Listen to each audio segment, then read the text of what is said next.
Hello, chess lovers out there on YouTube. Let's get started.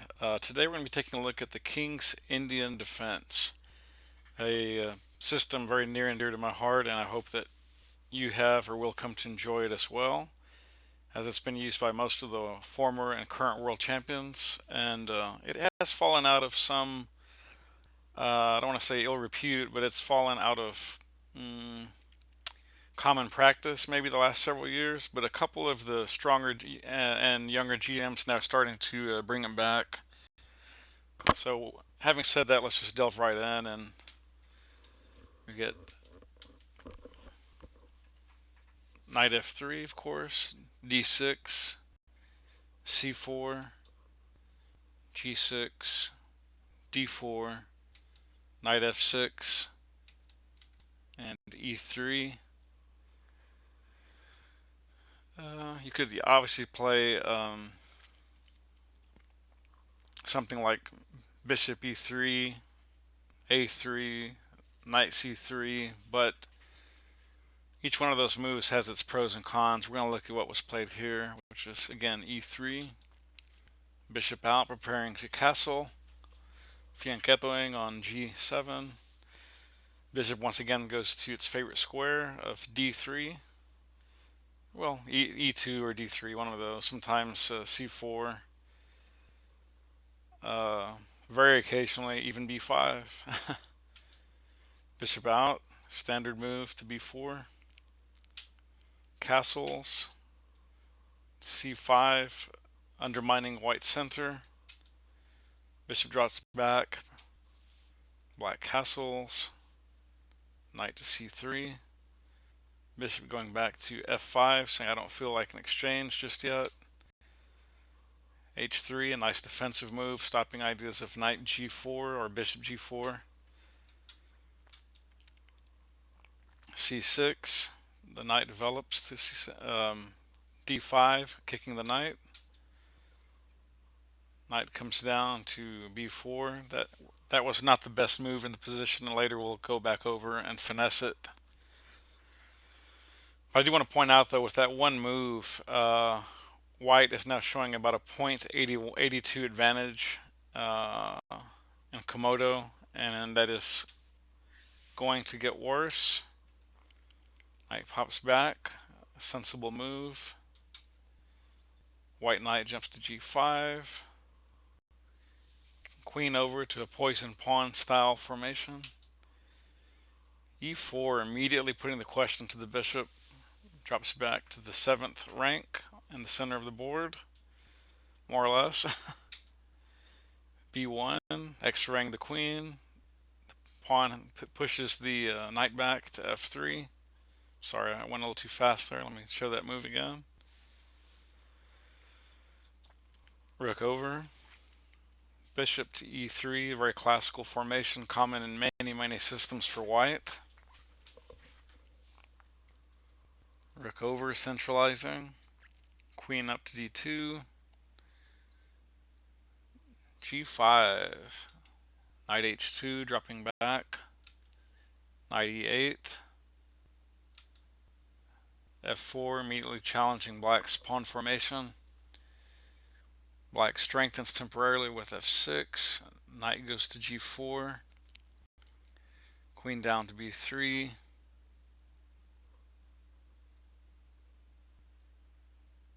Not specifically sure what that move is seeking to attain. But my hunch is it's looking for some type of coordination with the bishop on g7 at some point. Queen up to d3.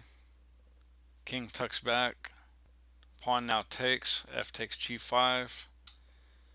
H takes g5. Bishop now kicking the queen. Drops back to b6. e4.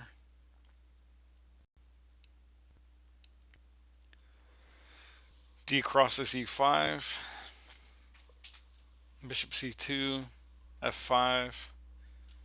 Rook exchanges in f5. That's a wild looking move. Takes, king over.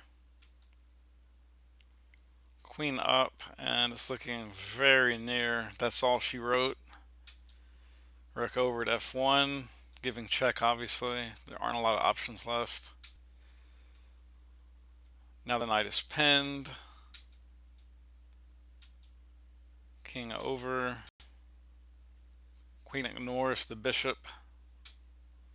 Now this is a fantastic move. Knight takes e5 with check.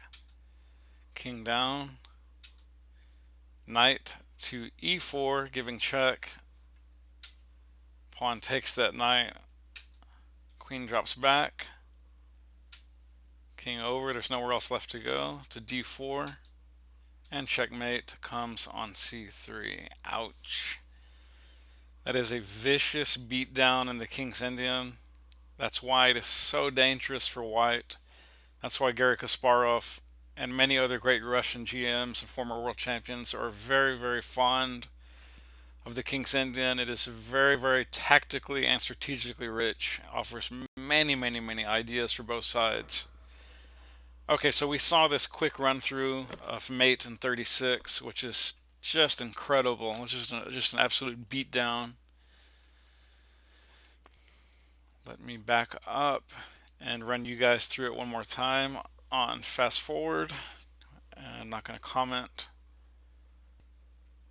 Oops, let me get that variation out of the main. Yeah, sorry about that.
Okay, just for giggles, I was curious as to what would happen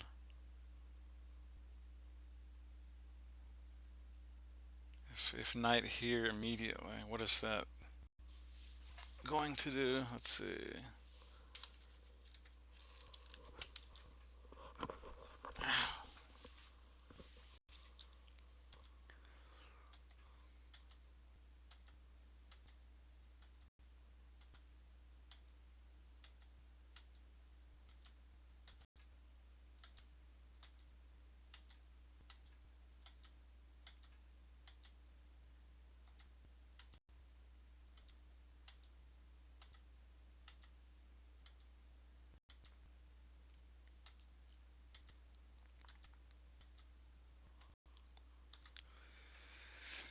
As I suspected, that's also a good way to mate the king, and it's just a little bit longer at mate in 45. Still nothing to be ashamed of.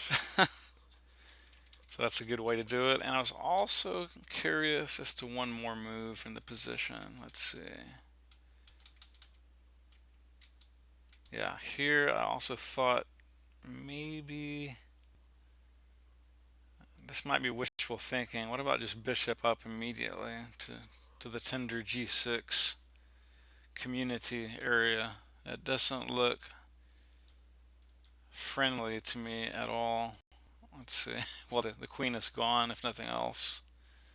Yeah, that's just beyond belief god awful. Mm-hmm.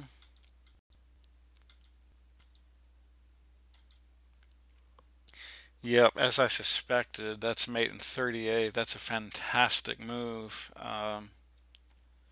It's not mate in 36, but it is just two moves longer and demonstrates how absolutely deadly and how well coordinated White's pieces are. And I did have one more crazy, wacky idea in the position. Really, maybe two more. Let's take a look at Rook takes immediately.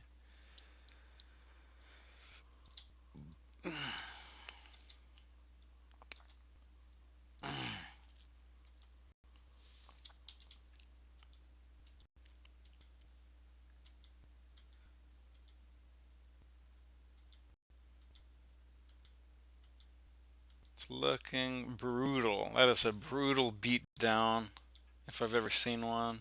Ouch. Oh my God. Throw in the towel, wave the white flag.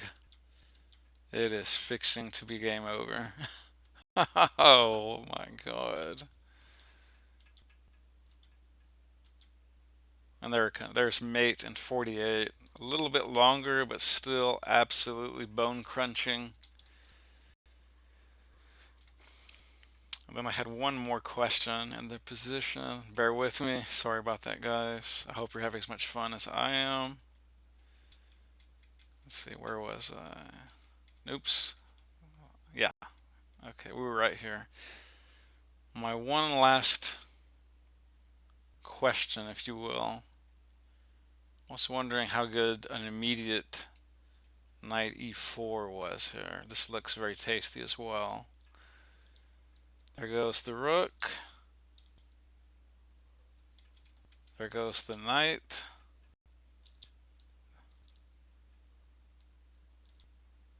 Ooh, oh my God. Oh, bye-bye, queen. Here comes the white's queen. Here comes the rook. Oh my Lord in heaven. That is just brutal. Oh, ho, ho. Wow. Mate and 41. Oh my God. What a nightmare for black. Man, in some ways that's my favorite thus far because it just allows the tension to build. Let's just look at that. That's just a thing of beauty.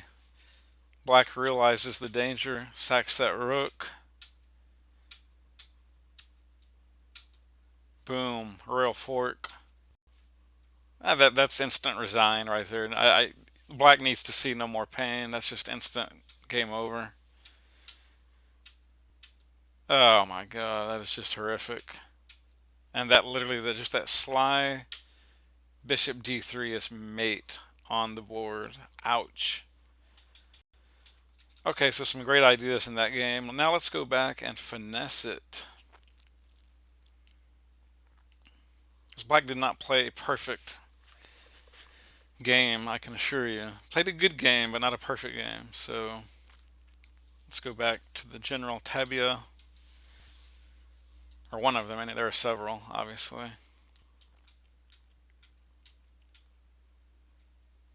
Oops.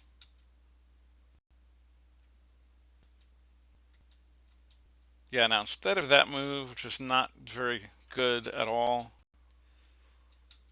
this is a much better try where black centralizes the knight to e5.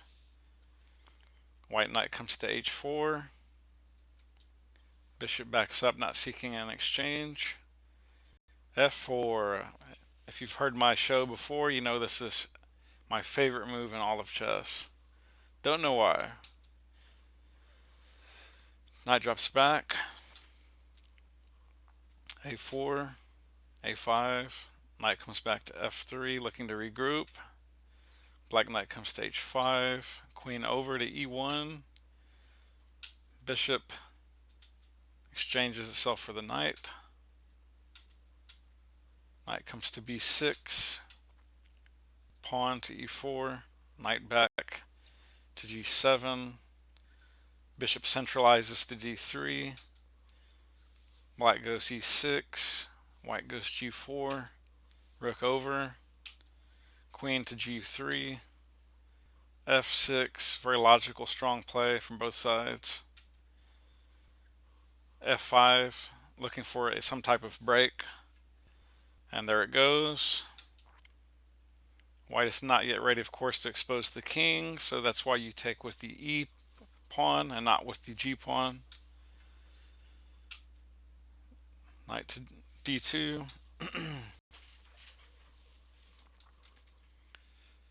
Takes, queen down, king over to h2. Trades, seeking to slow the onslaught. Knight over, knight over. Bishop down to d7, bishop to d2. Knight grabs a pawn. Rooks now showing their power on the A and the B files. b6, trying to shore that up. c2, threatening knight. b5, takes. Knight escapes. Rook takes. And I think either way, black can take there, but allows bishop to b5, a5 with tempo. Not looking so hot. Bishop comes to f4, c4, knight d4, knight exchanges d5, pawn pushes to b6, knight down, looking for a desperation move. Rook comes up to b4, knight over, giving check. White does not want to take there, instead escapes to g2. Knight back to c5, looking to add support to that weakened area. Rook up to a7.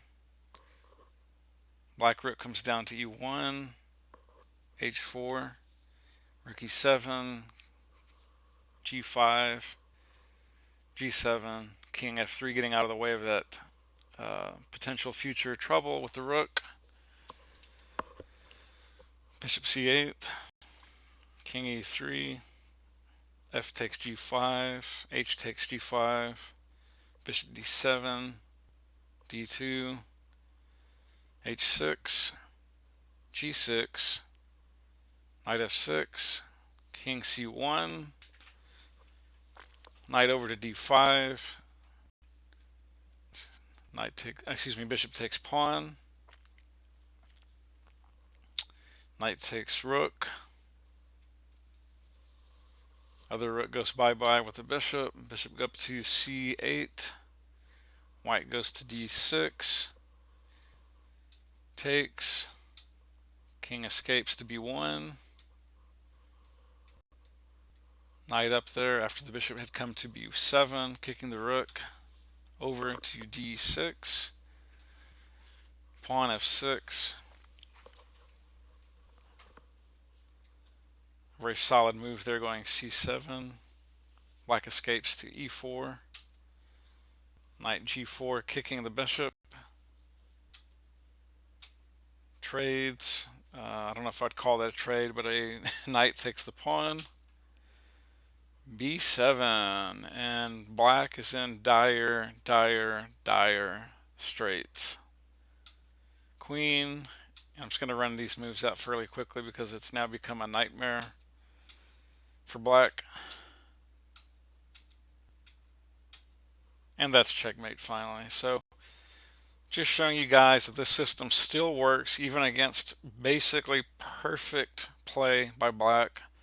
Perfect defense is not enough, and the King's Indian I don't think it is when you're white. Of course, there's many wins in black, and we're all human. We're not Komodo. We're not Houdini 4. We're not Ribka Pro, Deep, whatever, Deep Junior, Fritz 15. I get it. We're all human beings and we're prone. But my point is, having said all that, this is a very dangerous system with white for black, and even against engine level perfect moves, it is still almost undefendable at some point. Here, this was made in 65.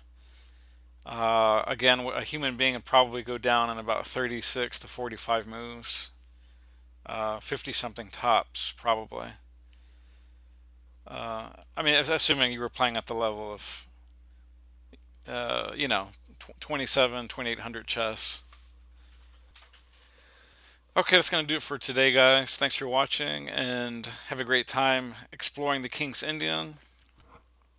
And we'll see you next time. Thank you.